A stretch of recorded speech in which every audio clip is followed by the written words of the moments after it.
Hello, this is Crisis of Infinite Opinions, a new YouTube show that we are starting right now. I am Honey, the host, I guess I am. I set this whole thing up. To my left is DinoMightyMiranda. Hello, I'm DinoMightyMiranda. I'm a friendly neighborhood amateur Batman historian. Very excited to be here.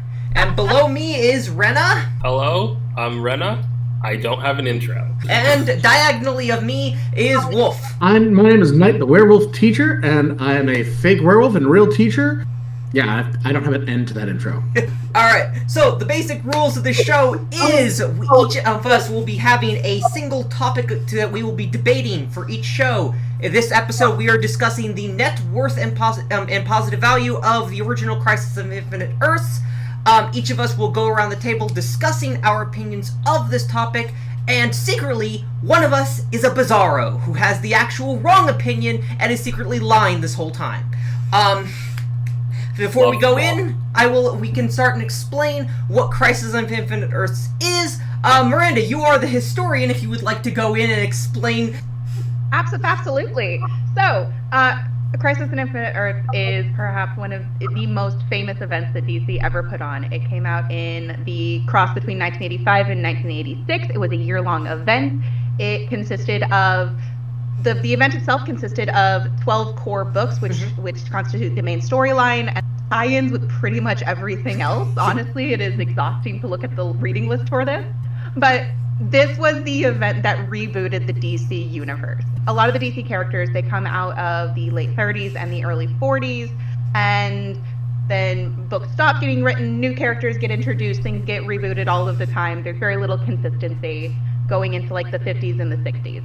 And then by the time that you get to the 80s, there is so much material for some of these characters, right? Some of these characters by this point are 40 years old that it's the entire DC machine becomes incredibly unwieldy. According to legend, I have never been able to exactly verify the story, but I love it so much, so I'm going to retell it here. According to legend, Marv Wolfman of New Teen Titans fame receives a letter, like one too many actually letters. That's what I remember too.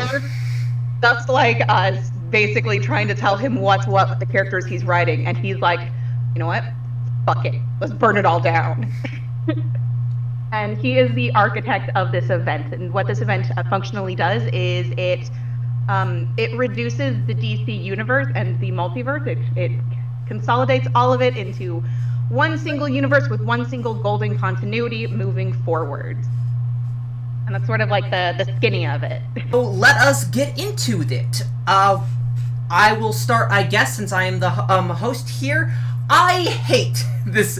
Okay, I like the story. I think the story of Crisis on Infinite Earths is a well-done story, but I think in terms of overall net impact on DC Comics, Crisis on Infinite Earths is single-handedly responsible for every terrible decision DC has made in the past 40 years. That every time DC it has basically created the standard that every time DC fucks up with their canon too much, or gets too lazy, or decides to just, our sales are dipping, we need to drastically change everything, we're just going to wipe the slate clean and reduce all continuity to rubble. It has created such a terrible perception of DC's canon that you have to specify the decade you're reading your comics in just to clarify what status quo or continuity you are talking about whenever you're talking about characters. It is absurdly difficult for any fan trying to read old comics to be able to enjoy DC Comics because of the extreme amount of reboots and retcons that they've done, and it all traces back to Crisis on Infinite Earths creating this standard that instead of creating just a story bible, creating a set actual list of continuity and rhythm that we can actually like source from and understand where we're going to be going with all this, we just wipe it away. We don't care. We're just going to nothing is sacred, nothing matters. The only thing that is important is whenever the current big shot writer doesn't want to get rid of, we're going to let them keep working on their stuff. We saw that with New 52, we saw that with Crisis, we saw that with Infinite Crisis, we saw that with Rebirth. Every time they do it, they don't even consistently reboot everything. They keep whatever the most popular writer wants to keep what they're doing, and they just let them do whatever they want. Miranda, I leave the floor to you. Oh, goodness me. Okay. I do take your point that it does create this expectation that the universe can be rebooted at any time and that anything that is written can cease to matter. But I'm going to minimize my screen real fast because I found this quote by Marv Wolfman that, like, I thought was like really impactful to me. This came out of like a foreword that was in one of the collected graphic novels. I don't know which edition. This was literally tagged on top of like one of the reading lists, that the numerous argued reading lists for this event that was like tacked on. So according to Marv Wolfman, to shrink it by sticking with outdated continuity. My generation was lucky. The superheroes began all over again in the late 50s and early 60s. We didn't worry about 1940s continuity. Most of us, in fact, didn't even know about the old heroes when we began reading comics. Every generation of comic book reader deserves to have the comics belong to them, not to their older siblings and parents. And I do kind of agree with this because I think that by having too much fidelity to like the continuity, you can hold on, sorry, I'm trying to find the by having too much fidelity to the older continuity and to all of the stories that came before, it can be really easy to get so bogged down with details that a lot of writers and artists no longer have like that freedom to experiment. The character that I focus on a lot is Batman. The reason why we have like multiple Robins and multiple like quote unquote sidekicks for Batman, like I do attribute it to this event, to the radical changes that happened in Jason Todd's character because this event occurred. Because Jason went from someone who was functionally similar to Dick Grayson to a character that was wholly distinct, had a completely distinct background, and had very different motivations and like a very different characterization. That is why we were able to transition into later Tim Drake and then Damian, and Steph was Robin for a very brief period of time, but I'm not going to get into the problems with her Robin Hood, right? But it was, in a lot of ways, I think this idea that DC can reboot every 20 years to better represent a new generation of both readers and writers, like I think that is actually like a very beautiful thing. Rena, go right ahead. So this is very funny because I've been thinking about this like the entire time that I'm listening to them, because like I take issue with Crisis in a completely different direction, but I'll get to that, which is like I think the concept on both ends that Crisis is required to either reboot or Crisis creates this separation continuity is both incorrect. We're all pretty experienced comic readers here. None of us started with a pretty number one, I'm pretty sure, right? Yeah. And like this is the thing that we often tell new readers who are often very concerned, and like the number ones that exist are often terrible. I recently reread New 52 Green Lantern. That number one opens with Hal Jordan being fired from the Green Lantern Corps and Sinestro being a Green Lantern. Like that's not a thing that enters you into the universe well. And that actually fits into a project that like I made eye contact with Brando while anyone saying this about how we're both like reading both Green Lantern and Batman like each decade, week by week.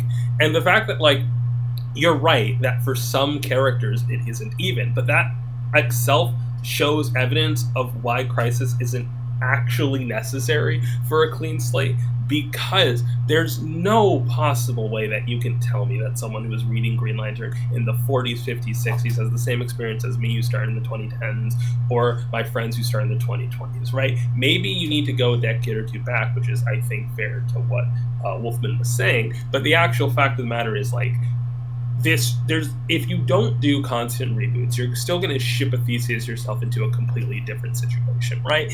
And I don't think Crisis really makes you feel like you have a clean slate, right? Like the readers in the 80s were like very aware that something new happened, because Legends is literally nothing but trying to reintroduce you into this new canon of Crisis. Meanwhile, readers in the 50s and 60s had no reason to believe it. You just had a new issue with a new character that said stuff and do that. The actual change is not an event change, it's a writing change.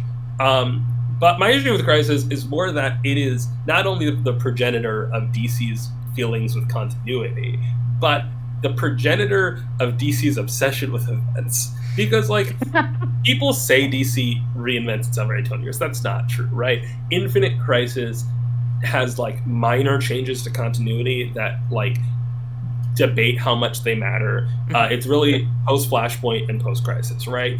And, like, if you want to say, oh, Infinite Crisis did change the canon, great. Then so did Zero Hour, so did Final Crisis, so did a bunch of events, which is actually the part here, right?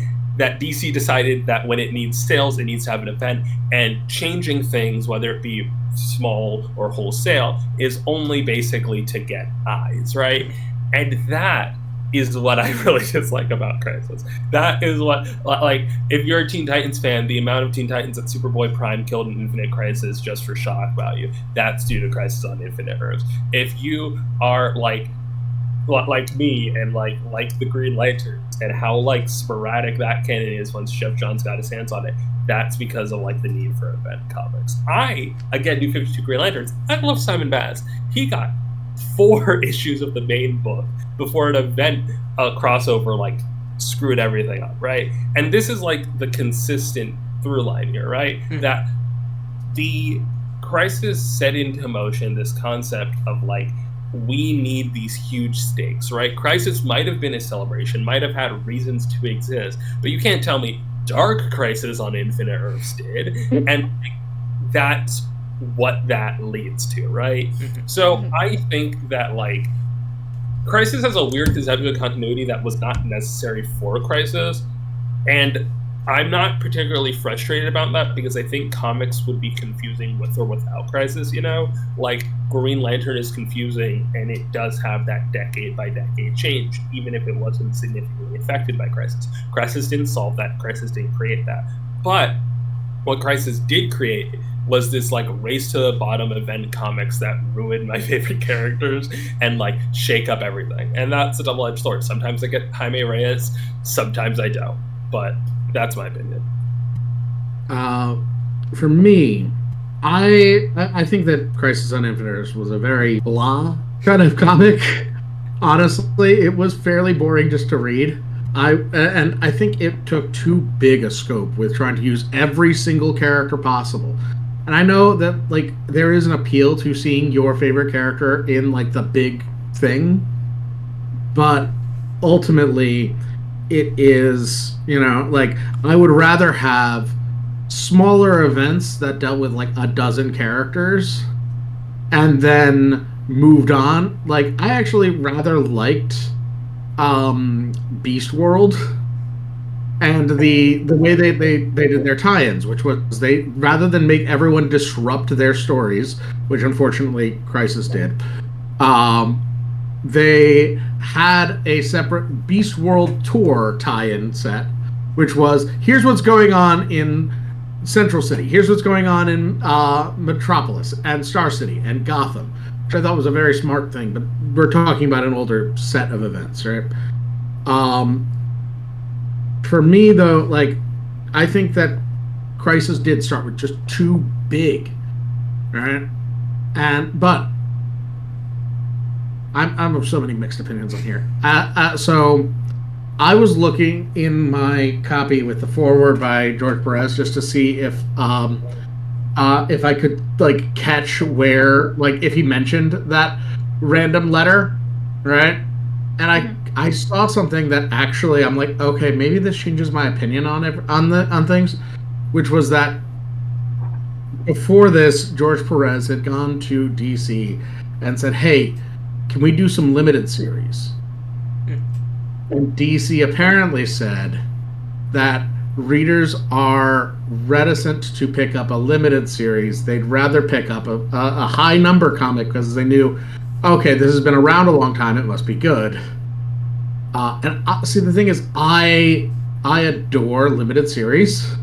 I basically only collect them. I like having like 6 issues and I'm done with the story. You know, I like having 12 issues and I'm done with the story. As opposed to like I generally don't collect ongoings, and if I do collect them, I collect 12 issues of them and I stop. But that is me as someone who only entered into collecting in the past like 3-4 years. So it's been, you know, most of my older comics that haven't been coming out week to week, I get in trade paperback. You know, so I do like just having a full story. I think that if Crisis is the price I have to pay to get a lot of mini and maxi series instead of a ton of ongoings, maybe I'm willing to pay that price. I love how we went in completely different directions there. Like, Honey is like upset about the confusion. Red is like, oh, these reinvention of characters I appreciate. I'm like, oh my god, I hate event comics. And Wolf's like, hey, Crisis popularized the concept of maxi and miniseries, which is like... I will say, having looked at the Crisis. I will say, having looked at the comics that were coming out like a few years before Crisis, with like Sword of the Atom, the first actual Green Arrow like solo book that he actually got that wasn't just a back issue. These books were not selling. Like DC had proof that minis were not selling. They were releasing 4-issue minis all over the place in like the early 80s, and they were just absolutely dog water. No one was buying them.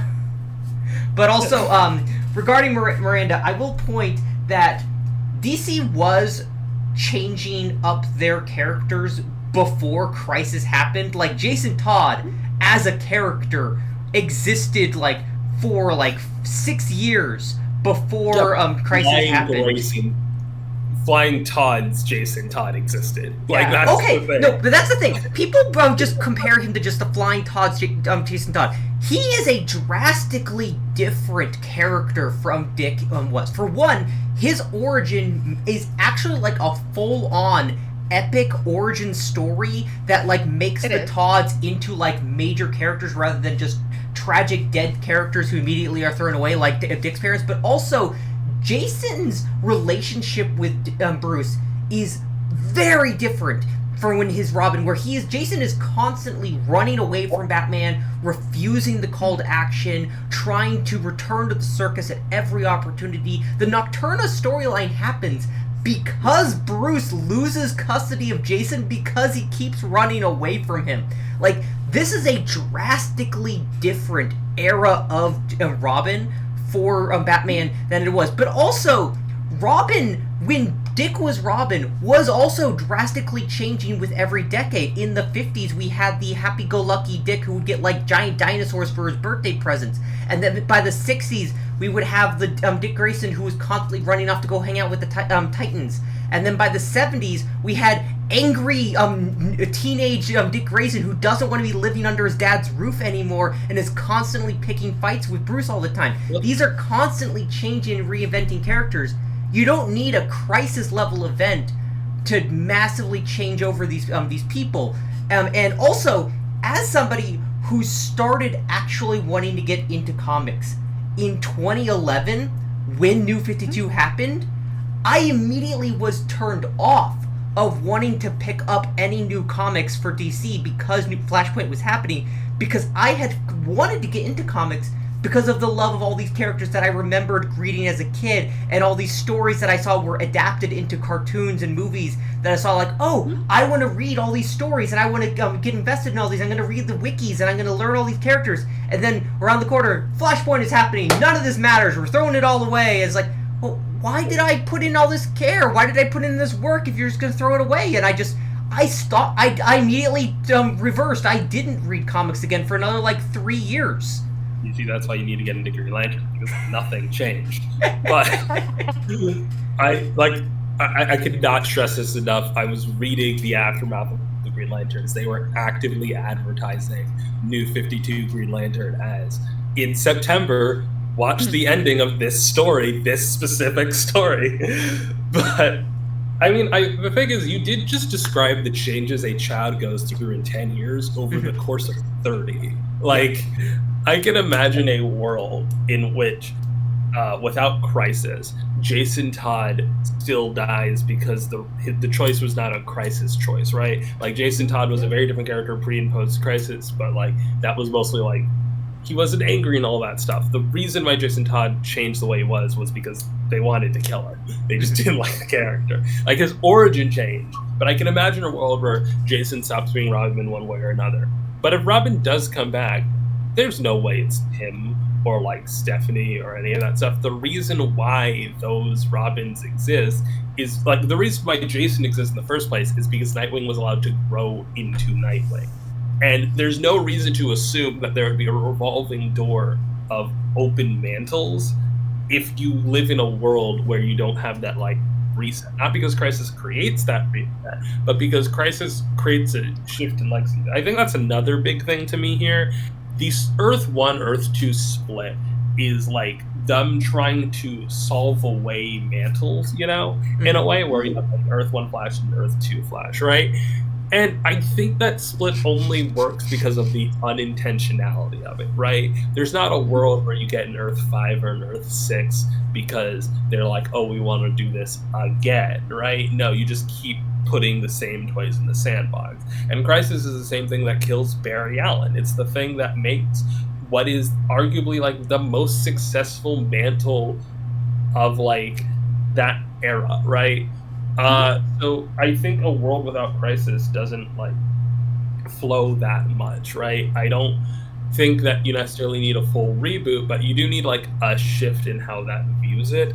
And I do think that there was more opportunity for change in the new landscape because Robin moved slow. Like, that's 3 decades worth of change. I do think I agree with you that Crisis created the environment that legacies would then become to thrive, because this is also the event that attempted to create other legacies. Like, it creates this new Wildcat character, it creates the new Dr. Light, it creates it creates a sort of new environment that legacies are allowed to exist as future extensions of the existing characters. Because before then, Robin was not a mantle. Robin was Dick Grayson's superhero identity. And like when they did Earth 2 and they had Dick Grayson grow up in that timeline, he didn't become a different hero. He was just Robin as an adult man.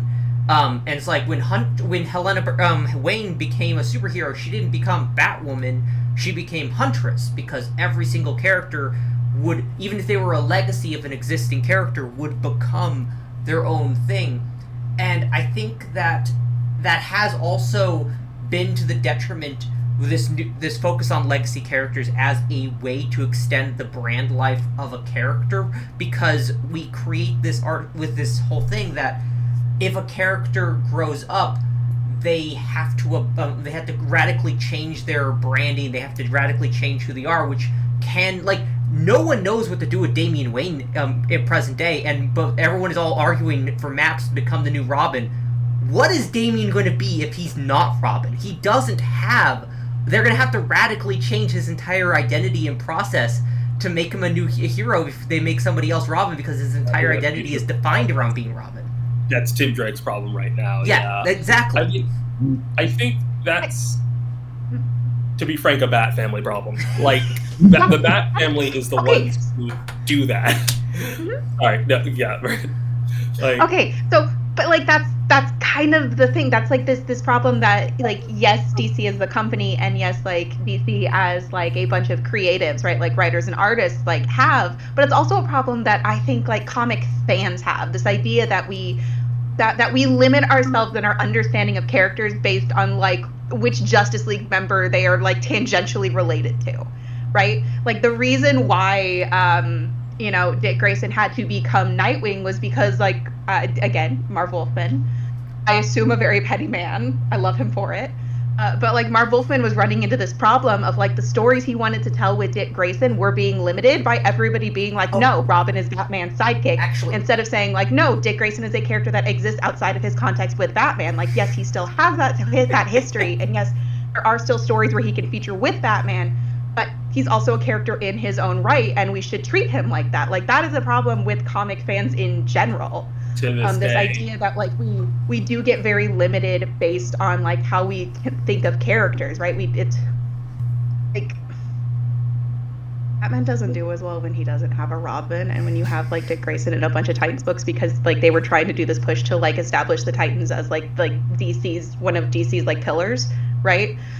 They couldn't have him in as many Batman stories, and so you know, you had the problem of like the Batman writers and Batman editorial who like they needed a Robin to tell Batman stories, and then Robin was off doing something else with like the Titans, and then it's the whole thing. So like it is like this limitation of it makes it so hard for these characters who are characters in their own right. Like, yes, they get their establishment like being a sidekick or being a side character, but if they're getting their own story, then they're the main character of that story. Mm-hmm. You know, like they should not be thought of purely through how they're tied to like this longer lasting character. I just wanted to add in another example of like killing Kara Zor-El, while it does not directly turn into a legacy, does create that, right? The concept of it actually changes precisely what Brad is talking about here. It changes this idea that Kara Zor-El is Supergirl to Supergirl just being like a thing. Because, like, they kill Kara Zor-El for a writing decision to have Superman be the only Kryptonian. But the idea of a Supergirl existing is more powerful among fans than DC's desire to have him be the last son of Krypton. So you get Matrix, you get Sar-El, you get... Linda. I do want to bring up that reminds me just how much of Crisis, especially the latter half of it, is almost exclusively focused on killing off as many Superfam characters as you possibly can. So like you have Earth 2 Superman, you have Superboy and Supergirl, all each individually having a spotlight moment where they sacrifice themselves to save the day, and it's kind of ridiculous how many instances. Spiteful book, right? Like Barry Allen was already out of the picture, but they're like, it's Barry Allen introduced the multiverse, we need to drag him out and kill him. Like, yeah, his run had already ended 2 years ago. I think none of us are necessarily like, we're all in mostly agreement on like the way the trends shaked out, right? Mm-hmm. It's just like put in all of those comic book trends that may or may not have independently into an event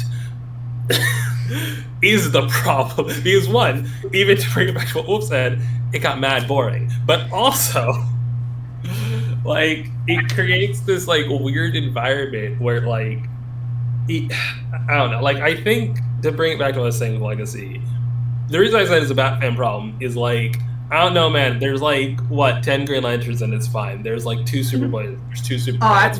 We've had this argument in the past about how it's not actually fine that we have 10 Green Lanterns. I think it's fine. Okay, the problem is not that they're all named Green Lanterns. The problem is there are 10 characters like in that universe. Like if they were all named like Sparky and Doodad, it would still be a mess. All right, we need to get back on topic. To bring it back to what we were talking about with the concept of seeing how that relates to Crisis. It's just like I remember reading the first few issues of Wally West's like Flash like solo and like how important that concept was to him. And I don't think that would work if Barry just disappeared. Like there's definitely a fact like in that world where Crisis doesn't happen, Wally just stays Kid Flash until he's 80.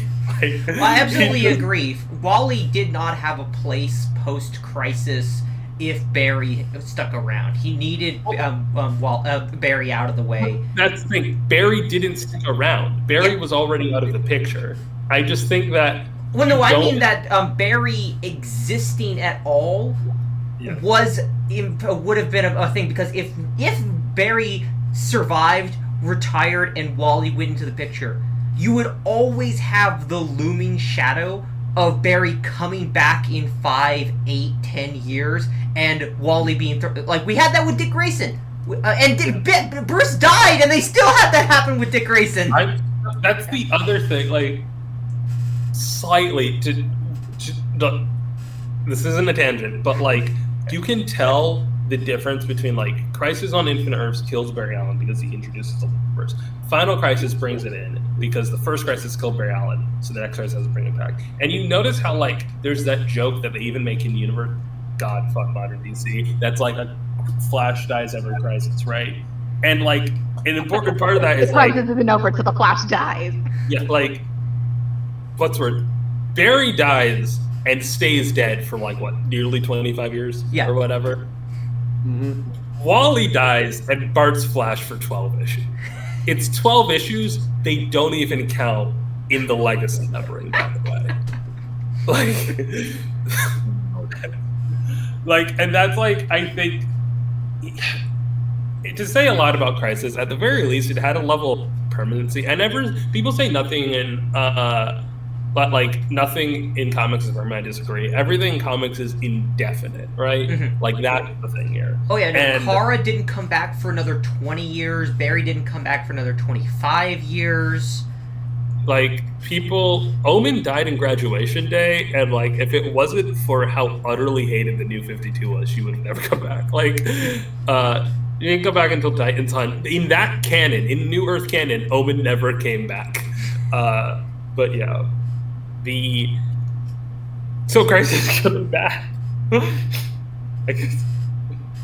Well, I think that's also like. I'm sorry, did I cut you off? No. Okay. I think that's also like that's less of a problem with like Crisis of Infinite Earths as like the event that existed in like 1986 and like its legacy, and it's more of a problem of modern DC where it seems to be allergic to having real stakes. Right, because like you mentioned, like the Batman dying thing, and then Dick Grayson becoming like Batman, right? Batman didn't fucking die. Like it's when Flash died, he was dead. Like he was dead. He was meant to stay dead. There was no intention to bring him back. Like yes, they theoretically always could because comics can always come back, right?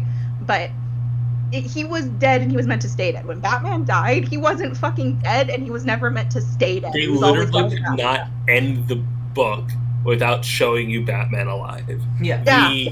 But, like, I do think that removal of stakes is Crisis on Infinite Earth's fault, at least partially, because they destroyed the multiverse. Yeah. Like, Crisis on Infinite Earths was one of the first event comics, like DC's first big event comic. They, like, jumped to the ceiling, and they've been, like, bouncing back down. If you read Dark Knight's Metal, Death Metal, fucking Convergence, what's the one? Dark Crisis on Infinite. They literally named it Dark Crisis on Infinite Earths. That's like a joke you would make. All of those. I will also bring up that the ending. I particularly think I don't like about the ending of Crisis on Infinite Earths is that it actually. A big rule that I like to go with is the sober Barney problem, which is that if you're going to make a radical change to the status quo of something that is serialized and still going to be going on for many years later, whatever you're replacing, what you're removing, has to be of equal narrative value. And they remove the multiverse and don't actually replace it with anything of real value afterwards. In fact, but they could have. They destroy the entire universe, but they still end with like 30 different heroes still there who don't belong to this earth. That could have led to some amazing, interesting stories about people who from different worlds that don't belong there. Like Huntress and Power Girl have a great fucking moment where Huntress is freaking the fuck out over not having a library card anymore. Like her entire existence doesn't exist in this world, and that could have led to some amazing stories. But no. They can't afford to call back to anything at this time period. So they're just going to erase all of that and then just start from and just like I hate it. I did want to finish there. My point was just all of those bad events are bad because they keep on trying to up the stakes that are literally impossible to up. Yeah. And they haven't ever. But yeah. That's the supernatural problem right there. That is the we defeated the devil in season 5, and now in season 15 we need to kill Ultra Satan. Like, I'm mixing my metaphors there because I think Ultra Satan is a character in Binding of Isaac. I don't care. No, they did literally have to be like devil. I didn't watch Supernatural. It didn't matter. The only thing I know know about like the ending of Supernatural is that like the final big bad is a rusty nail. I've never seen this show. I only know it from memes. But yeah, continue. Yeah. Honestly, like, it's so like the first off, thought that came back in my head was Uncle Ben is just like sitting there in the afterlife, like, one day it's gonna be my turn. They've tried bringing back Uncle Ben like multiple times. It's never I mean, stuck. they have moving variants of him now at this point. But actually, I think one of the big problems with Crisis is that in killing the multiverse, they, they killed off Elseworlds for a bit. You know, I'm like, or at least, actually, wait, no, Gotham. Because Gotham by Gaslight is the first Elseworlds, which is in the '90s, right? It's but like 89. all their AUs, let's do this in an alternate timeline. It's like you lose that sandbox in favor of the continuity. You lose the alternate continuity. Which also sandbox. Nobody seems to care at all about immediately because like Outsiders, which doesn't actually get a Crisis on Infinite Earths issue. They don't even tell them that Crisis is happening when they're writing that story. Bring back the original Silver Age Firefly in like one of the first few issues they get after Crisis happens. What was it? I had another example. Superman immediately goes to a pocket dimension to kill an alternate Zod and Ursa because they have to find a way to explain that away because some reason, I don't know, which gives us Matrix Supergirl. It's like... Can I talk about cosmology now? Because go ahead. Okay, so a couple things here. One, Crisis confirming that, like, the Phantom Zone's supposedly immune to cosmology changes gets wild because, like, then Flashpoint happens and for some reason they're like, actually, Zod's kid is now, like, not Chris Kent because of things, and, like, regardless of how you feel about Chris Kent, it is just, like, weird. Point is, so, like, simultaneously, I don't think Elseworlds can exist without Crisis and also don't make sense with Crisis. So, like, whatever, not getting into it, but like that is an element I do like about Crisis. It changes DC's cosmology permanently, and you wouldn't get your Earth 11s always being gender swapped Earths. You wouldn't get your like, and this is the thing that really only DC can do. My solution to Crisis, I realize now as we were talking about that, you just merge the important Earths. Yeah. Like the problem here was like a continuity shift, right? Mm-hmm. And Crisis ends with them like obliterating all the Earths, and then they merge like 5, like Earth S, Earth X, Earth 1, 2, Earth 4, right? And yeah. Was there one more? That was S? them. That was it. Oh, yeah, 4. Yeah. Mm-hmm. Just do that, and maybe merge some of the others while you're there. Like also are relevant, mm-hmm. right? And then you still have your Earth 3 stories. You still have, like, the ability to go to other universes, but you still have this continuity that, like, the actual goal is you're trying to make sense of it. Infinite Crisis, I actually think, shows this a bit better, right? Where, like, Infinite Crisis doesn't say the slate is clean. Infinite Crisis basically says things are changed when we say they're changed, right? Yeah.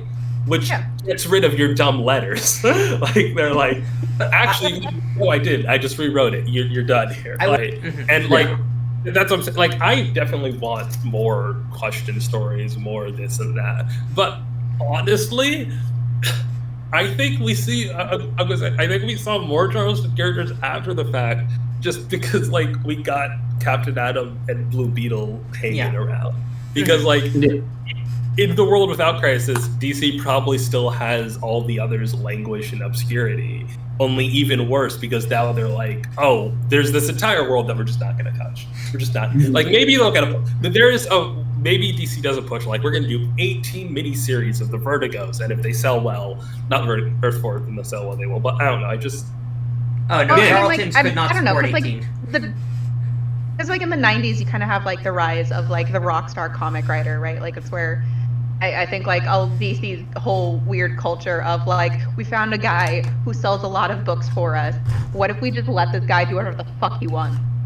Right. And so I do think that you would have like with the rise of the rock star comic writer, like you would definitely have guys who would be like, I read like a freedom fighter's run when I was 8 and I am going to reinvent the freedom fighter. Brand actually just made me realize here.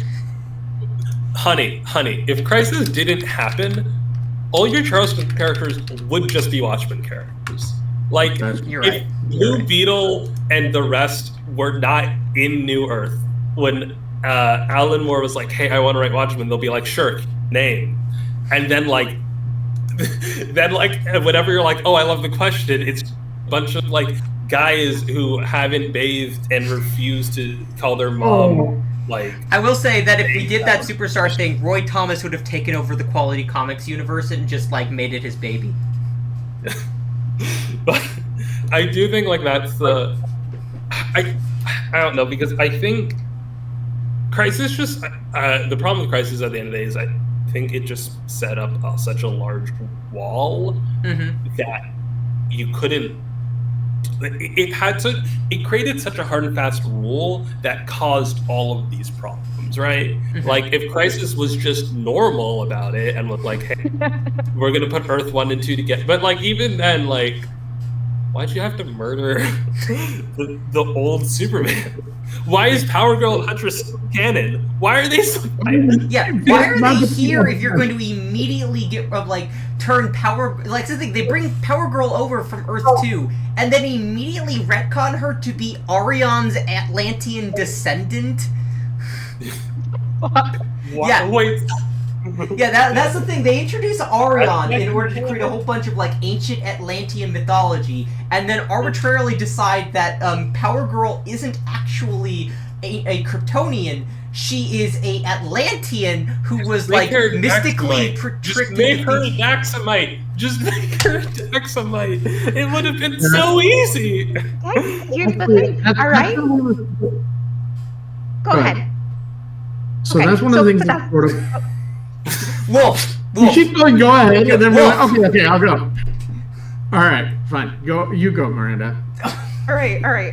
Power Girl and Huntress existing after, like, Infinite Crisis is, I swear, the reason why we got the Power Girl in, like, the Huntress World's Finest in New 52, and that is, like, one of my favorite books of all time, and so, like, I am contractually obligated to agree with that decision. To be fair, they were already besties back during, like, All-Star Squadron and JSA and, like, through, like, the 70s. They were already, like, super besties, like, a decade prior. Yeah, but, like... If you were to act, sorry, Wolf, go. Then I'll say. But like, Power Girl is such a weird character in the way that she has been kind of dropped. Because like you had talked about like the honey, you had talked about the weirdness of like not having really existed in this universe, and partially because of the like everyone else in the JSA except for Helena and Power Girl got to just be like, oh, those were the old heroes back in the 40s. You know, they were actually a team. And then Power Girl's just like, who am I? I have an existential crisis. Am I the child, am I the descendant of Arion, or was that all brainwashing from the bioship that took me here from Krypton? I think. Oh wait, I'm from a different universe. Oh my god! Oh god. It would be so funny if what they did was they just like did that for them, and Huntress was just like either Bruce Wayne's like grandmother or great aunt, and Power Girl was like another Kryptonian who just like landed and then left. Like I don't know, but.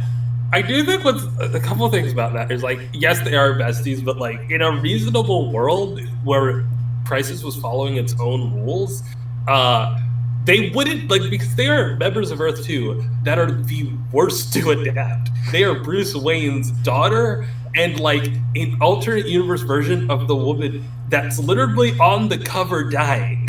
That like you made such a big stink about killing off, but you're like, keep her. We don't know. We've already made a big deal about killing 3 Kryptonians. We cannot. To be fair, Huntress actually works really well in modern Batman comics as a supporting character because they've already had her interact with Earth 1 Bruce Wayne multiple times already in the past, and there's a lot of really good stories of her interacting with him because she has a lot of trauma about watching her dad die and then having a chance to interact with Bruce, and Bruce seeing the daughter he never got that. There's so many fucking good stories in the 70s between these two interacting with one another that you could have continued and kept that going into the 80s. Y'all gotta create a New Earth compliant way that these two exist in contemporary comics. Go. Which two things? Huntress and Power Girl. Just Huntress is the okay, you can't keep Huntress around in modern canon if you don't keep her from Earth 2. That's you literally can't have that. Alright. They showered his way out, but alright, Wolf. I'm going with just straight up time travel for Helena. I also think that this ends up meaning that Helena Bertinelli is actually that Helena Wayne is named after Helena Bertinelli, and in fact takes over the mantle from her. That would work. Goes back in time and ends up, kind of like how we've got her in now. Yeah. That's the easy way out. And then for Power Girl, oh god, that one is such a weird I would thing. just go with the Daxamite thing for Power Girl. Just have it be that on Daxam there was a Superman of their kind. Actually, going back with the idea of sent back into all of them being the whole JSA being the heroes of the 40s. I like the idea of so there's the whole when Jor-El was picked Earth, right? That he knew things about Earth because he had sent a probe down to check on Earth. I kind of like the idea of there was already Power Girl was actually sent down to Earth in the 40s. Just we sent a Kryptonian earlier. Miranda, did you have any? Yes, I do. Thank you for asking. Okay, so, all right. If we are going to try and integrate them in as the heroes of the 40s, right, part of the JSA, that whole thing, for the Power Girl perspective, Krypton has a space program, all right? They send people out looking, you can get a little bit space colonial with it. That could lead to some interesting stories. She is just the survivor of that particular space mission, and so she's stuck on Earth, but also she's got some body horror because I cannot fathom what living your whole life as just a normal ass person and then you just get exposed to a different color of sunlight and now you can lift a Chevy would do to you mentally. So that gets Power Girl there. Huntress, Helena Wayne. One of the things that is already kind of established is that for whatever fucking reason, the Wayne family has always been really weird about bats. It's one of my least favorite things whenever they explore Bruce Wayne's Ancestry.com page. But Helena Wayne, sister of I don't know, fuck ass Wayne, who later goes on to bear Thomas Wayne. All right, she is Bruce Wayne's great aunt. She comes from a long legacy of Wayne daughters being badass protectors of Gotham. And then you get to tell this whole story about gender politics in the 40s of the secret society of super awesome women trying to make the city a better place. And then Bruce is the inheritor of that legacy. And it's not his fault he was born a boy, but he's going to make it work anyway. I have a couple problems with this, which is one. All right. Okay. It's just I already block out of my mind the fact that Thomas Wayne is supposed to be the first Batman. God, fucking hate that. Get that out of my mind every time I can. So the idea my that teeth are gonna break that stuff. there's photos of Helena of Huntress, right? She's on the table, right? She's a character. I cannot picture being oh yeah, my crayon is there. And the other thing is the Power Girl thing does still technically violate the mandate that Superman's the last son of Krypton, right? Yeah. And all of us are thinking, oh, but there's such interesting stories. He meets like another. Yeah, that's the problem. They don't want that. Like, I'm trying to think like you just like kill her off because the other thing you have to remember is that before the like there's this weird time where like nowadays it's just like, oh, Jay and Alan and like the important ones just age slower, right? Mm-hmm. But like when the 80s first came out, they were like in a time bubble, if I'm not mistaken. Yeah. So like how do you so I guess here's my idea, right? So Krypton is like far away, right? Far away, Yeah. like away. So the ship doesn't just go through space; it goes through time, right? Right. So I'm gonna try and say like Helena Wayne and Kara are both like I'm picturing like she lands in like future Gotham, right? I had to interrupt you because before you get into future stuff, I want to bring this up in case I have the same idea you're having up, and I want to make sure that I'm not just ripping you off here. Yes. I honestly think that instead of just killing Supergirl off, they should have just sent her to be in the 30th century, because already the Legion of Superheroes was already basically their own canon that had nothing to do with the regular modern day stuff. They should have just had Supergirl go to the future and then just have Power Girl show up as, hi, I'm Supergirl 20 years later, having like lived a whole like lifetime in the Legion of Superheroes universe, and now I'm back. So question here. So like Con-El, or not Con-El, fuck, what's his name? Ultra Boy? Daxam. Yeah. Doesn't he come out of Crisis, right? Like he exists. Oh, yeah. Yeah, he comes because they're like, oh, we need Superboy doesn't exist. We need a dude to like justify the creation of Super. Oh no, that's not what happens. What happens is after Crisis happens, Superboy still exists in their timeline, so they travel back in time to meet Superboy, only to turn out that it is a artificial to alternate timeline time bubble thing of like a Pleasantville version of Superboy that the Time Trapper created in order to trap the Legion in the past in order to kill them and their version of Superboy because he hates their Superboy so much, and that they all still vividly remember Superboy and Supergirl and all of the different things, and this entire continuity ends up having to be like stripped from existence. Like, so Crisis was a mistake. Yes, I think that proves that part there. Yeah.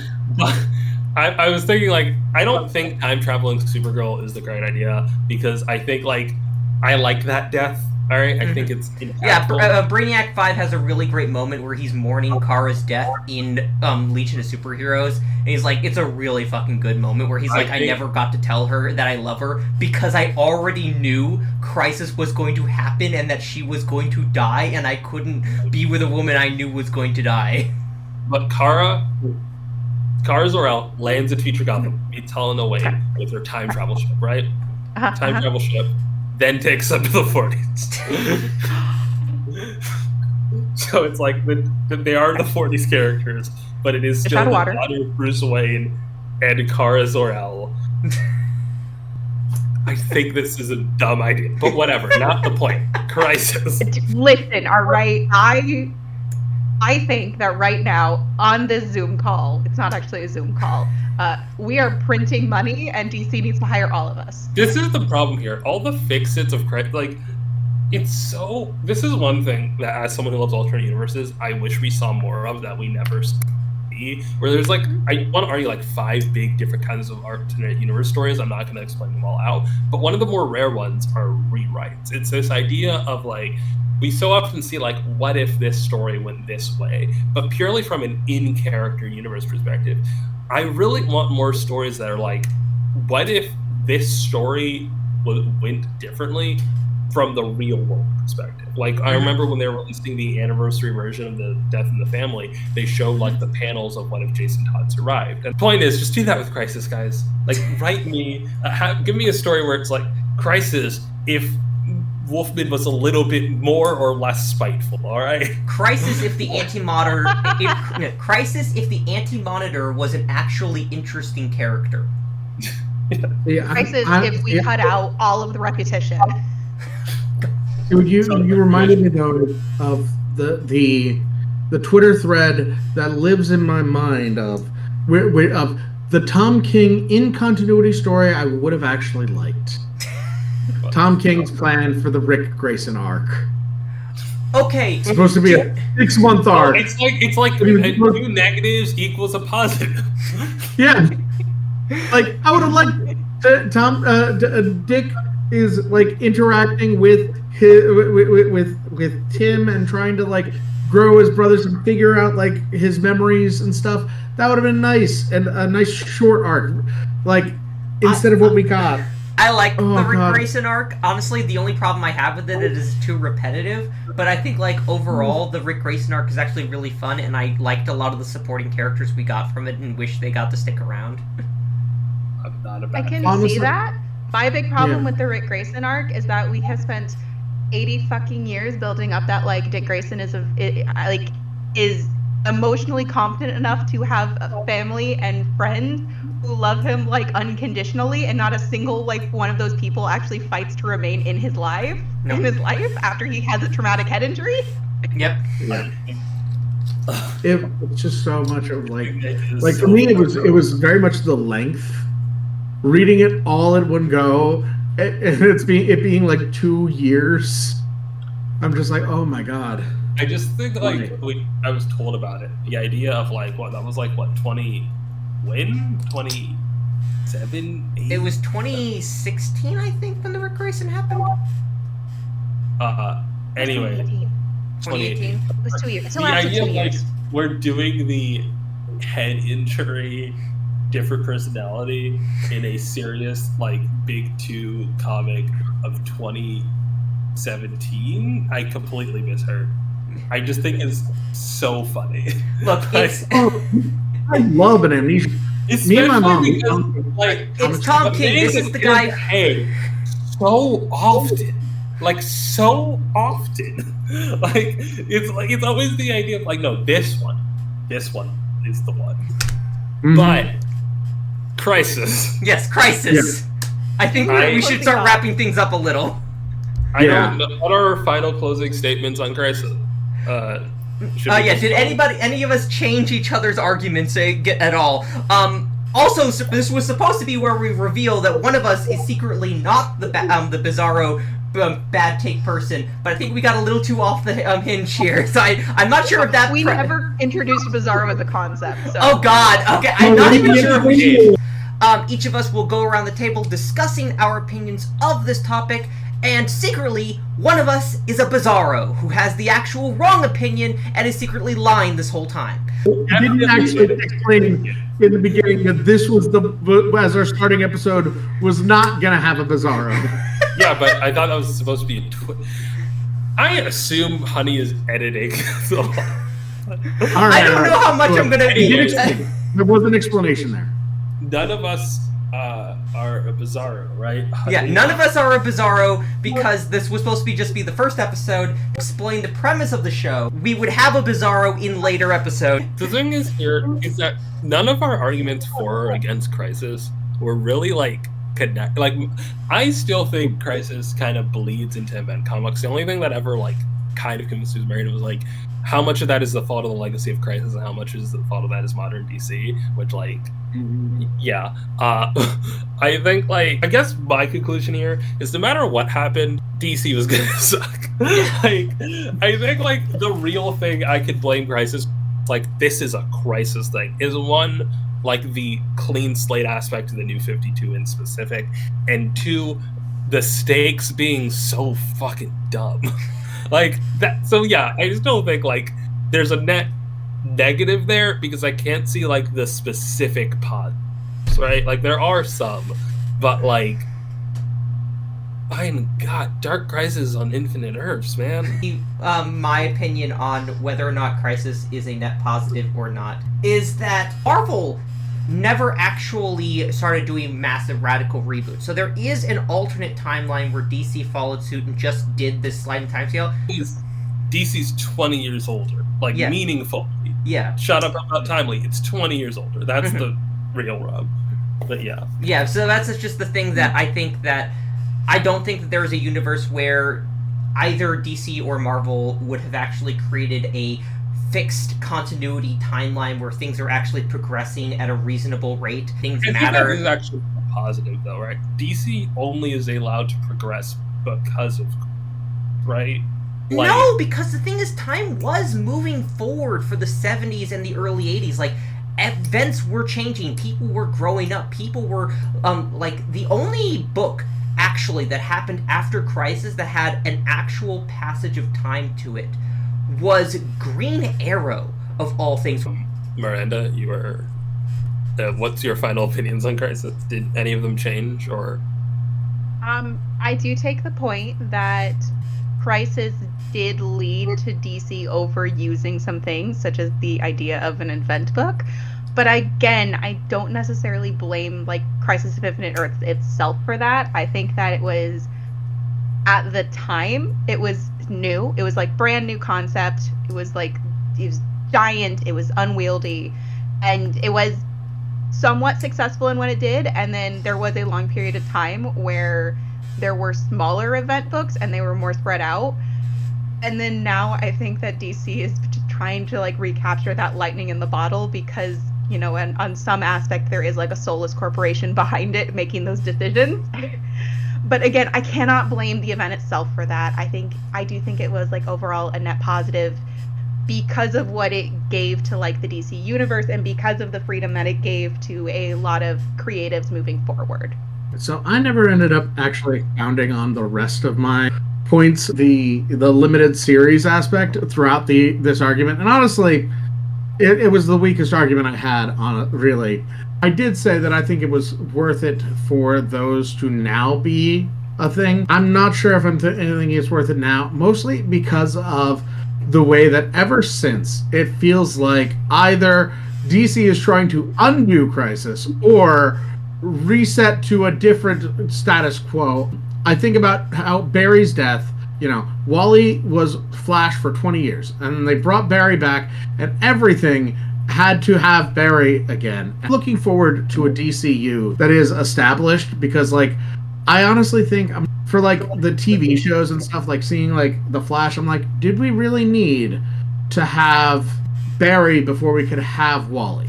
Did we really need to start at the beginning of The Flash, or could we have gone into the middle, you know? Could we have started with, you know, all that? But I don't know. I think I'm tired of origin stories. I think I'm tired of the start of the story get readapted. I'm excited to see movies where we're just going to jump into it. Jump into the world. I will definitely be editing all of this down into a more less than an hour's worth of content for everyone to be watching, but if you want to see the entire VOD, I will also release just an unedited thing. Honestly, this could probably make for like a podcast by itself, like this unedited version, just upload on Spotify as a podcast. Are you going to cut out us dunking on the CIA? Yes, I am going to cut that all out. But I need that. We all end up on a watch list. Yes. I need that for the real ones, all right? Yeah, if you want to watch this entire multi-hour long thing to see us talk about the CIA, you can cut over there. But otherwise, you can find me at Shared Comics for You on TikTok, as well as Honeyham17 on Twitter, and on this YouTube channel that I'm going to be putting things on for Off the Shelf. Miranda, where can they find you? Well, if you'd like to find me, I am DinoMightyMiranda on TikTok. I repeat, Dino is in dinosaur, Mighty is in Mighty Mouse, Miranda, that's my name, don't wear it out. I'm your friendly neighborhood amateur Batman historian. Additionally, I have a podcast, The Sidekick, spelled SEIDKICKS. It is on Spotify, iTunes, wherever you listen to podcasts. Me and a friend, we talk about comic books. Werewolf, where can people find you? So I'm Knight the Werewolf Teacher. You can find me at Werewolf Teacher on TikTok, as well as on Instagram and Threads. However, I am terrible at using both of those two. Hello, I'm Rena. You can find me at I Listen to Too Much Ali and AJ on TikTok, handle at Rocks Are Free, because rocks free. Do with that information what you will. That is all. Talk to you later. All right. And we'll see you all next time we have this channel. I don't know if it'll be next week, next month, next year. Who knows what'll ever be. Ta-ta, bye!